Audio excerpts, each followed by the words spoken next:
Hello students, I am your computer teacher Kiranjeet. I hope you are safe and healthy. I am expecting that you have watched video carefully that I had sent last week. Now we are going to learn further about computer languages. Today's learning topics are recapitulation of last week's topics, third, fourth and fifth generation languages and translators. So let's start. Last week you learned about first generation language and second generation language. First generation language means machine language. Machine language is the only language that computer understand directly.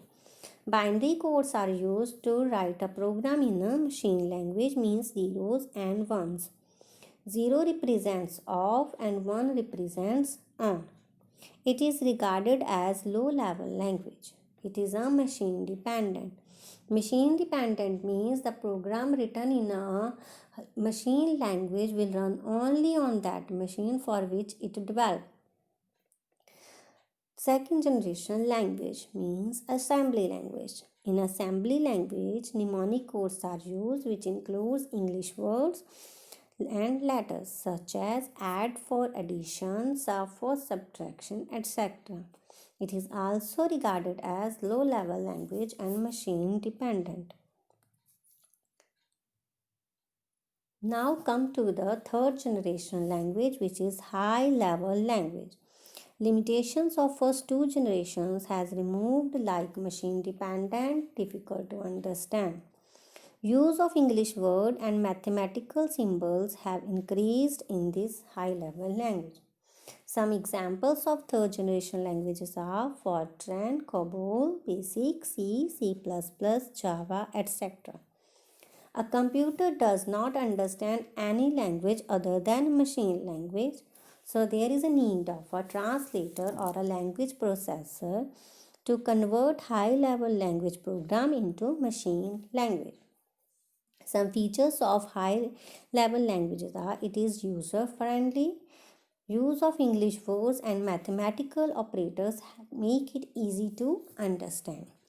Machine independent means the code written in a high level language will run on any type of machine. Come to the fourth generation language, which is a modern high level language. This language more closer to human language in terms of thinking and conceptualization. Some examples of fourth generation language are SQL, Focus, Metafont, PostScript, Wave, Python, etc. Features of high-level language. It is more user-friendly and versatile. Versatile means it can perform variety of tasks. It requires minimum efforts from the user. It enhances programming efficiency, uses of English words, icons, graphical interfaces. Graphical interfaces means in this language icons, images, shapes, button, etc. are used to develop a program. And symbolic representation. It possesses high speed of execution. Means a program written in a fourth generation language will run on high speed. Reduces overall time, effort and cost to develop any software. Now next is a fifth generation language. Fifth generation language means artificial intelligence. It is still in a development phase. It is used in artificial intelligence research. Its primary goal to develop the computer solve a given problem on its own. Its ultimate aim is to make computers behave, think and react as human beings. Some examples of 5GLs are Prolog, OPS5 and Mercury. Now our next topic is translators. As you know that computer doesn't understand any type of high level language. So there is a requirement of translators. A translator or a language processor converts the instructions into a machine language which are written in a high level language. So translators take a source code. Source code means the program written in assembly language or a high level language, and translator converts into it in a object code. Object code means a machine code. There are three types of translators: assembler, compiler, interpreter. So first of all, assembler. An assembler translates the assembly language programs into machine language programs. Means source code means the program written in assembly language. Assembler converts that program into a object code, means into a machine language.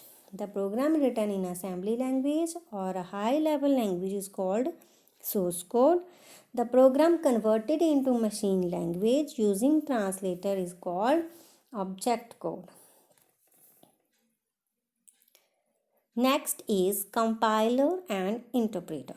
A compiler is a language translator which converts high level language into machine language at once. It was introduced in 1952. An interpreter, unlike a compiler, an interpreter translates a program line by line. It takes up one statement of high level language at a time.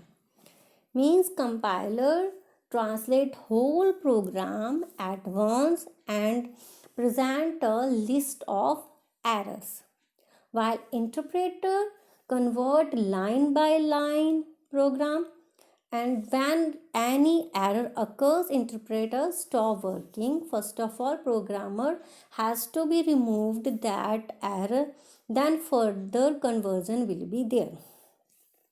So both compiler and interpreter take high level language program as an input and convert into a machine language program and present as a outputs.